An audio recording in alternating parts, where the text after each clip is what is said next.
energy and climate change policy at the Times. Thank you for the fascinating presentations. I'm going to come at you with questions that are much more informed by my work as a climate policy nerd.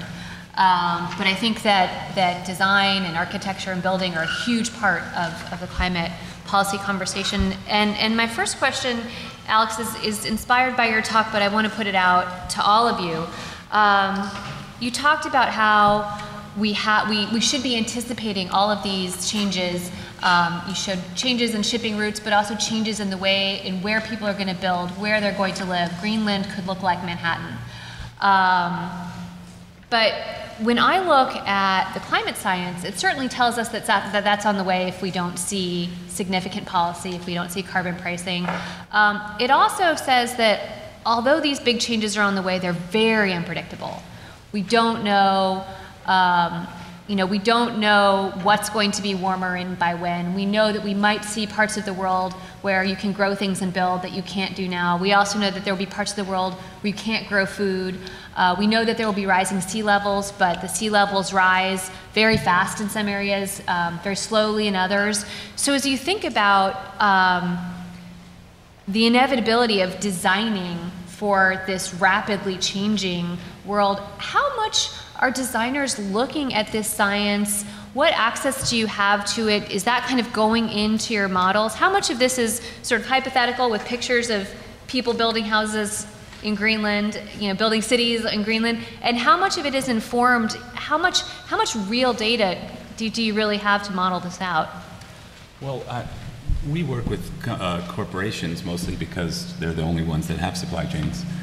We work with corporations that inform us not only about their sustainability agendas, but about how they're what I call bracing for impact. And when we develop properties, the first question somebody asks in this region is, what's the flood elevation? How high out of the 500-year flood elevation? A question that 5 years ago nobody ever asked. So there is a lot of attention now paid to what will be the inevitable flooding that's coming. It's not only in the building, it's access to the building. How are the goods going to get in and out? How will their employees be there? Will they have power? And everybody's asking the question now. And what's your sense of how good that data is? How confidently can you plan? I think that we can't plan very confidently because it's like economic data. It's all based on past experience. So if we take what's happened in the past and we pull it forward with sea level, winds, whatever we're saying is going to happen, we have an idea of what might happen, but again, we could be completely wrong. But I think in corporate America, somebody has to look at it and somebody has to check the box that we've looked at. Do either of you want to? Well, I would just maybe not, this is not such a direct answer, but maybe anecdotally through the way that Walmart, for example, uses data to develop their buildings. I think that there's similarly to the kind of tension between the way that as space is denied, it's also consolidated, that the way that as Walmart, let's say you could say that as consumer demographic modeling increasingly overdetermines lifestyle choices, at the same time that produces then an increasingly underspecified approach to building. So they have this way of building in which the architects in Walmart's office produce what they call prototype plans or format plans. So they're basically a kind of half-finished set of drawings that they send out to then specific locations to be modified. So the building in the end becomes the kind of mediator between the unpredictability of the ground and then their tightly scripted logistics operations. So I think that's maybe not related to climate data so much, but it is related to an attitude toward data which uses architecture as a means to mediate between different systems. So I've just spent the week in the UN covering the Secretary General's Climate Summit, which I would review as kind of a mixed bag in terms of concrete policy. But one thing that I heard and that I saw, which I perceived as sort of a new point in the debate, was very much a very high-profile public push globally for carbon pricing. We see the Secretary General calling for it. We see the President of the World Bank going to the UN and saying the whole world needs to be pricing carbon. They did a declaration where 73 countries, including including China, signed on in support of carbon pricing. Right now we have about 40 countries that are doing it. The US is not going to pass a carbon pricing law anytime soon, but there is, major economies are taking it seriously and moving towards that. In a future in which there is significant carbon pricing, what does that do for how you plan? If kinds of transportation become more expensive, if flight becomes more expensive, if traditional shipping becomes more expensive, if heating and lighting and maintaining traditional storage become more expensive, how does that change how we think about how we move around, how we design, how we live? I mean, I think in some ways that's why I think there needs to be a developing relationship between design and logistics, is because kind of as Jesse ended by saying, like, logistics makes the world, right? So logistics has enormous amounts of spatial agency. It produces a great deal of spatial product. It produces places, cities, infrastructures. It might react to a shift like this shift to the Arctic. But when it encounters something like a carbon pricing scheme, what that is for it is just another input. That's just another factor that affects the way that the spreadsheet is tilted, and the spreadsheet is not really. It doesn't have kind of intention or disposition towards any kind of values. Like, it doesn't really question, is this what we want, so much as in terms of the spatial products that come out of it. It's not interested in is this a space we actually want to make as a society? It's not interested in the question of do we want as a society to migrate from what are now the temperate regions to the Arctic? That's kind of outside the bounds of logistics. And that's why I think design has a really interesting role to play potentially, because it has the potential to play a projective role rather than a reactive role, a role that's about what do we value? Do we, are we going to react to this data, or are we going to react to this data by projecting what we would like to be as a society, or are we going to let that kind of evolve as a result of the unintentional, I guess Keller Easterling would say, the disposition of logistics as a discipline? I think one of the things that we never give logistics credit for, and I'll give the whole supply chain, is how efficient it already is. And many of the costs that you would be alarmed with in most kinds of businesses, they're not alarmed with. Already transportation is the largest cost in getting any product from East Asia to the stores in Arkansas.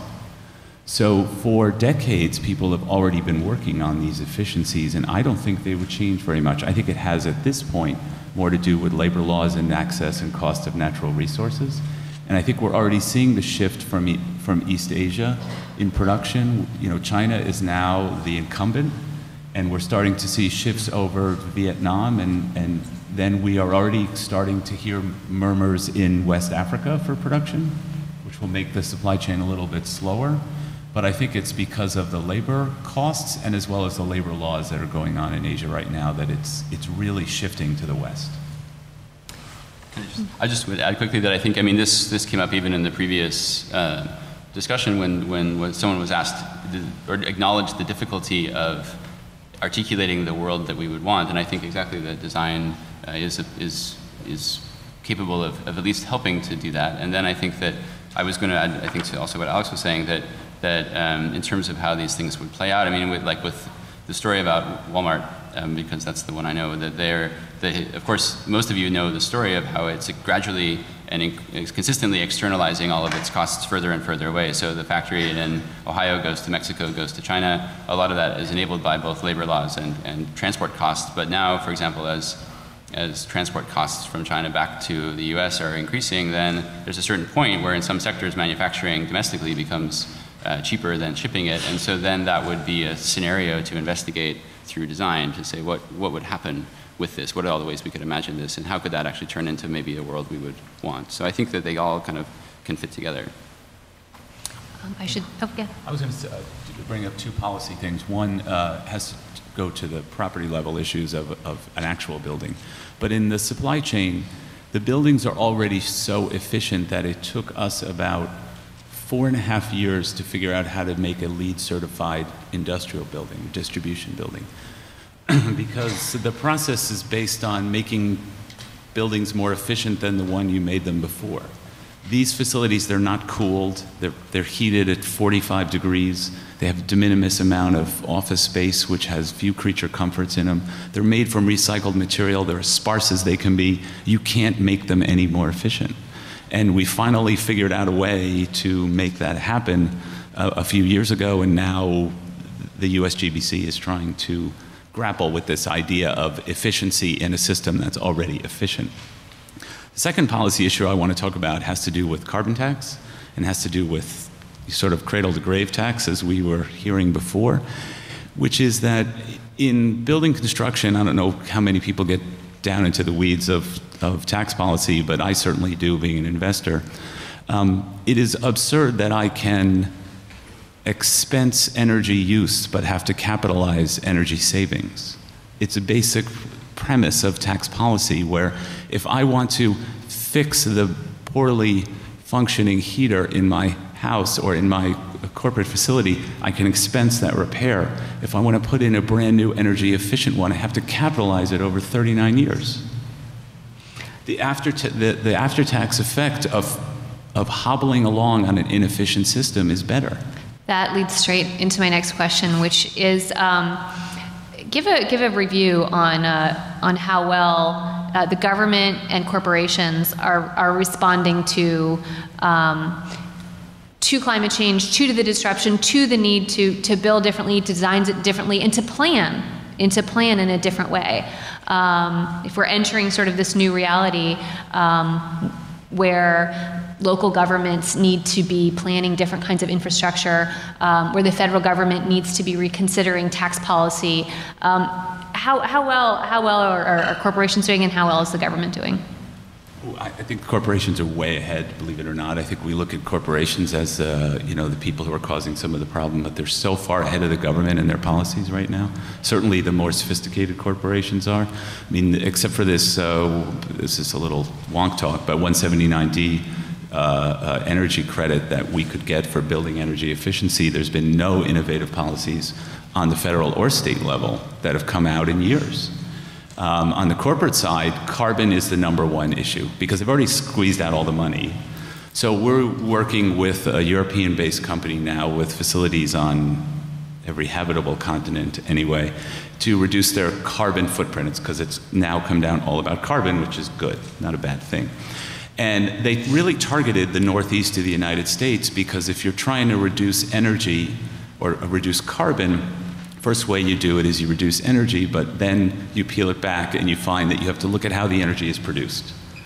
So this is a European company, and the majority of power, particularly in France, where they have to do a lot of business, is produced from nuclear, no carbon. So taking energy use out of the supply chain in France doesn't really help anybody get to that goal. But if you look at the northeast United States, where the majority of our power is produced by coal, the red lights go off and we get the bingo winner here, where we produce the most carbon per kilowatt that any area that they practice in is. So we're in the process of converting every facility in this region over to solar panels. Nothing in France because it's nuclear. Everything in northern United States because it's coal. So they're way ahead. And the did you? Well, once again, I guess I can just add another Walmart anecdote, but not to generalize, but just as a piece of evidence that the they figured out to argue this reduction of fuel consumption through shareholder savings, basically. So they say, look, it's worth investing the few $1 million to develop, because they own their own trucking fleet, for example. They can say it's worth investing the R&D money to make a better cab, because if we save at 1 mile per gallon per truck, per route, then that adds up to something like $60 million in savings a year just because of the economy of scale. So, and that makes sense to the company just because they look to every opportunity to save and to increase efficiency. So I think they figured out how to combine different stories into one general pursuit of efficiency. So carbon reduction is linked to then efficiency pursuits. Rob, you talked about winners and losers, and I'm interested in kind of in this changing landscape. Are designers winners? How do designers emerge as winners? How do designers respond in addressing the changing landscape and sort of thinking ahead? I mean, I think in one sense, I'm only interested in that question insofar as I have a selfish interest in it, which is in seeing my discipline prosper. But I think I guess I'm less interested in projecting whether design is a winner or loser than I am in asking, like, how can design do a better job of contributing to this conversation? And I think I would say, like, one very significant way it can do so is by learning from the efficacy of logistics, like learning from the capacity of logistics through things like the way that a logistical specification, like a single logistical specification, can remake a wide network of landscapes distributed all over an entire hemisphere. That's a kind of agency on a scale that designers rarely possess. And I think there's at least some value in looking at a discipline like logistics and saying, what if we co-opted this kind of set of techniques and used it in a more projective way, used it in a way that's oriented towards other values beyond purely economic efficiency? Then I think winner or loser design might start to make some significant contributions to the conversation. I think design has an incredible role in this, not necessarily just buildings, but in innovation. Innovation is what got us into this mess, and innovation is what's going to get us out of this mess. And innovation obviously requires a lot of design and critical thinking using precedent. But what I really think the next hurdle to get over in logistics and supply chain, which will bring efficiencies to levels I think that we haven't seen in a long time, is packaging. And I think as designers who are involved in industrial design or promotion, packaging is the new frontier for efficiency. The other day, my wife got an Amazon Prime box about this big, and in it was a hairbrush. And probably 70% of the box was air and plastic. So there's a lot of room in that right there. And I think that the customization of packaging, why couldn't the cardboard box that came out of Amazon be fabricated in the same process going down that line that was showed to make a box exactly that size and not take up any more space? And I think that's coming. I think e-commerce will force that hand. Another question about logistics this time and the supply chain.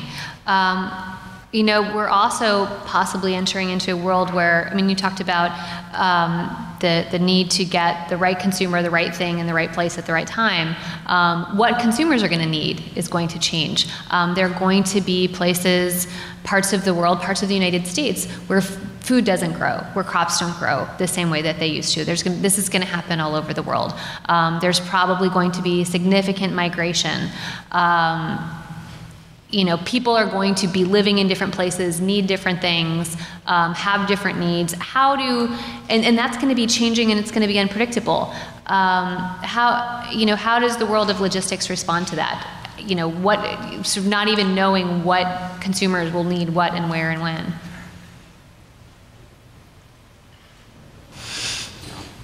I'll take it. It's called shorter leases. That's what they've been asking for. I think they're all adaptable because at any moment they could change the source point of any product. And I think that as e-commerce evolves, it's kind of the big thing that's driving logistics right now. Currently, I mean, we hear any kind of number between 6 and 11% of sales.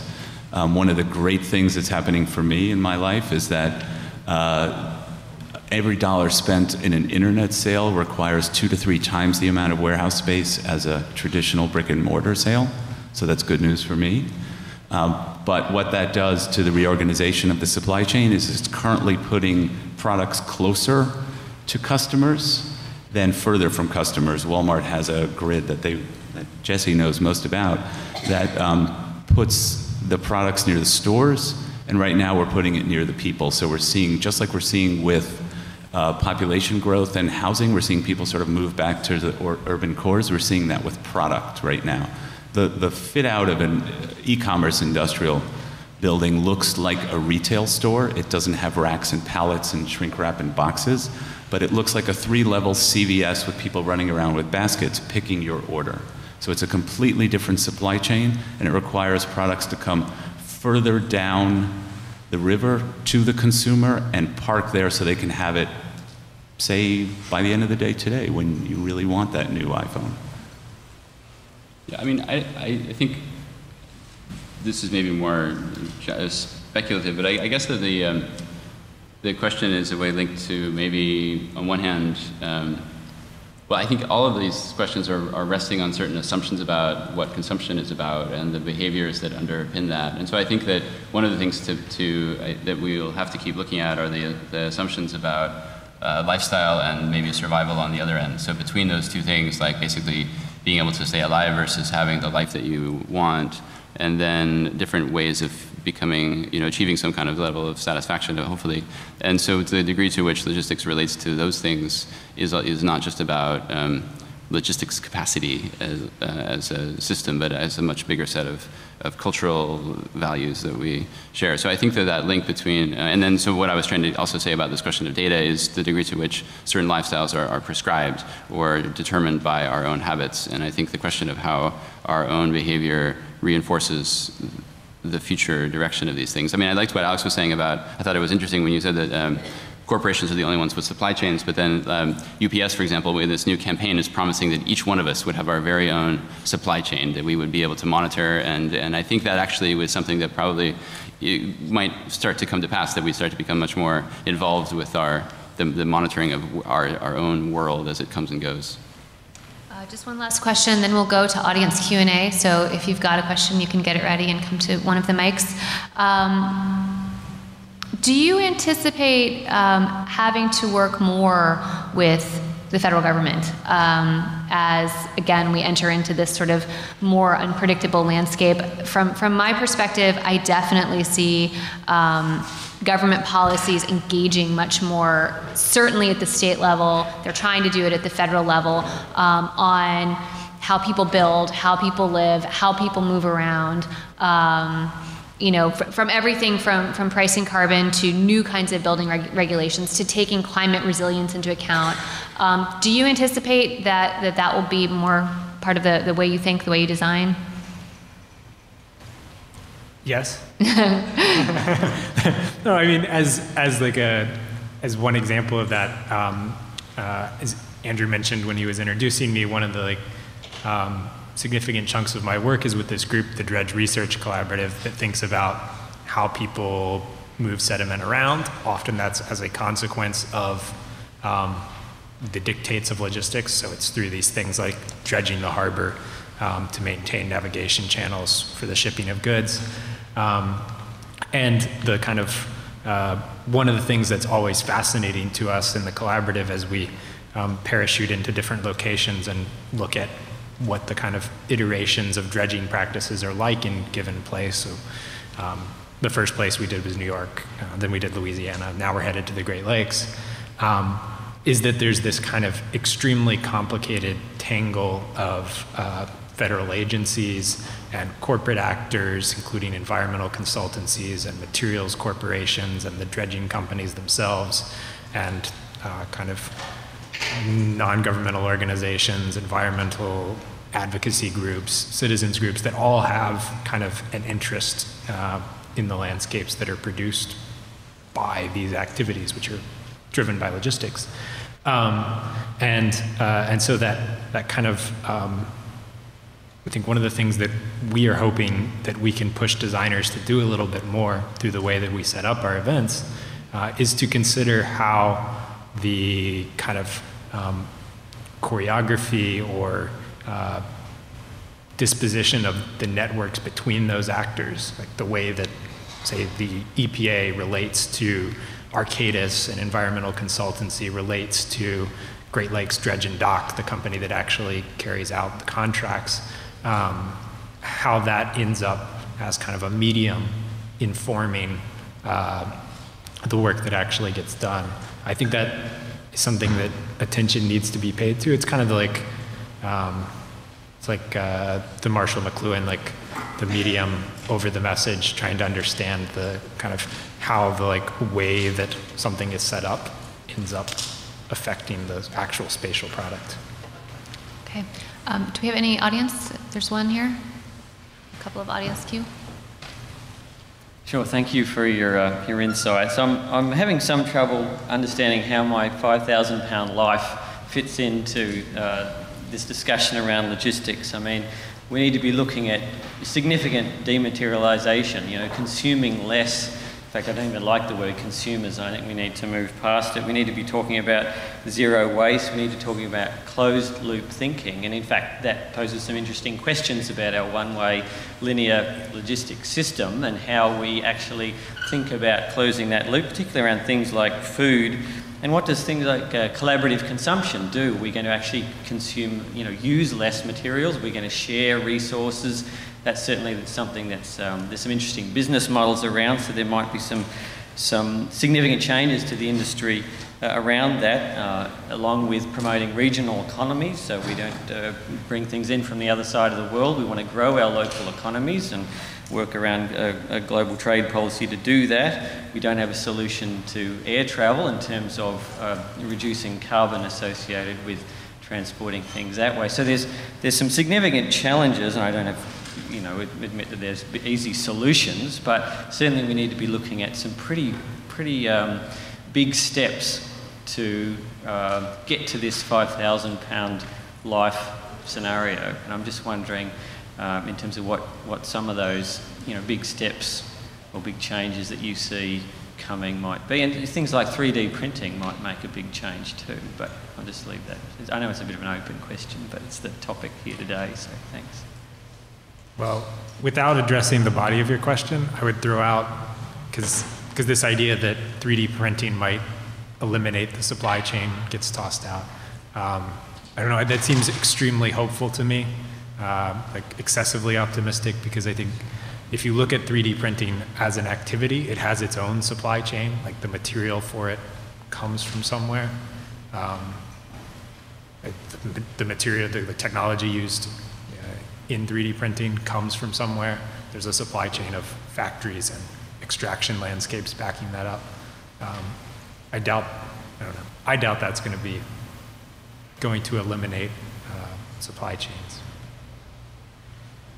I think the supply chain innovation in data mining so that we can get inventories better and we can ship fewer things that will ultimately be returned or destroyed.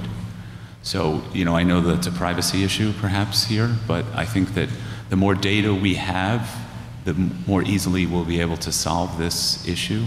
I also think that this will respond to where we're manufacturing. I completely reject myself, one man's opinion, the idea that local is better for everything. If you look at some land, it is just not fit for farming, and the amount of fertilization you'd have to put into it to farm locally would damage the environment more than perhaps transporting it across the world. So I think that not every place is fit for every activity, and that we can't do everything locally. We can do many things locally, including regulate. And I'll get back to your comment about federal government. We're seeing more and more requests at this point just for information, but information eventually turns into regulation. And I think the problem with it versus doing it locally is that in order for federal regulation to be palatable for 50 states, it has to become so impotent that it really does nothing. And I think that the majority of the best practices solutions can be can evolve and be implemented at local levels because we have different threats and risks in each area of the globe. I mean, I guess I would add that maybe the, because I find myself in this bind often because the logistics as this technical system then becomes, there's a temptation to say that like once we just are better at all these systems, then all these problems will go away. But I think it's linked to these more fundamental questions about behavior on one hand, and then also maybe about, right, as Alex was saying, like certain assumptions about the way things, like maybe intuitive ways that things work, but maybe the counterintuitive developments might be, in fact, provide all sorts of unexpected ways to solve it. So I think that, for me, I mean, the way I see the work I'm trying to do is really just to kind of contribute in a modest way to logistics becoming part of a more normalized vocabulary, the way we can just kind of have the conversation more and more about where stuff goes and comes from and where it's going, that hopefully the more and more we'll be able to figure out how we can start to engage those systems, you know. So I think you've named a lot of the challenges, and I think those are all really significant ones. So I think that hopefully the more opportunities we have to make logistics as part of just our sort of everyday thinking about the world, hopefully that contributes at least somehow to those questions. I see we've got one question, and we can just do the one, and then we'll wrap it up.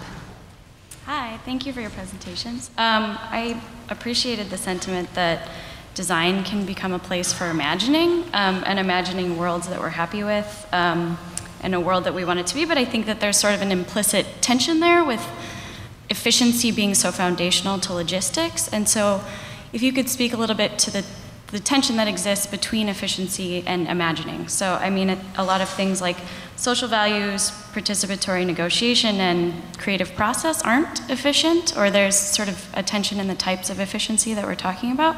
So if you could talk a little bit about how you see that play out in your own practice, and then how you might project that in the future. Thank you. But efficiently.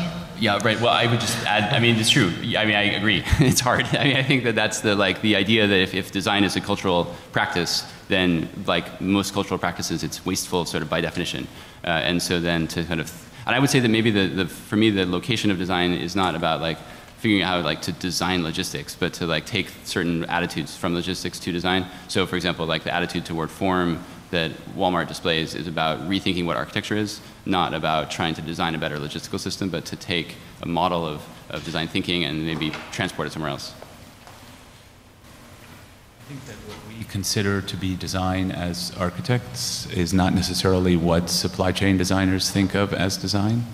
And I think that the issue that we have as designers embracing the supply chain and trying to work with it is we see how it lacks beauty, but it is packed with innovation and it is packed with efficiency to the point where it itself, like systems in the human body, relying on different components, and there's not much that you can do to make it more efficient because it already is. But I think that as designers, we can work with the individual components, and I'll come back to packaging as the sort of the frontier that's next. Okay. Well, I mean, I guess to build on what Jesse was saying, I think that idea of the potential for design disciplines to learn from logistics is one of the values of looking at it. But I think there's also there are also a lot of opportunities at the margins of logistics, that there are these kind of things that are in the same way that that Eric was talking about with regards to the way that economics externalizes things. There are things that the discipline of logistics externalizes. In my interest as a landscape architect, those things are landscapes. So I'm interested in where the landscapes that logistics produces and yet has no interest in the design of. One of those is kind of when you have these sedimentary surpluses from dredging. And I think there's also a really important opportunity for design, being a cultural practice, to kind of question the lack of values within logistics. So the fact that logistics operates as kind of a discipline that pretends to have no values. Okay, great. I'm being told we're running out of time, so thank you so much.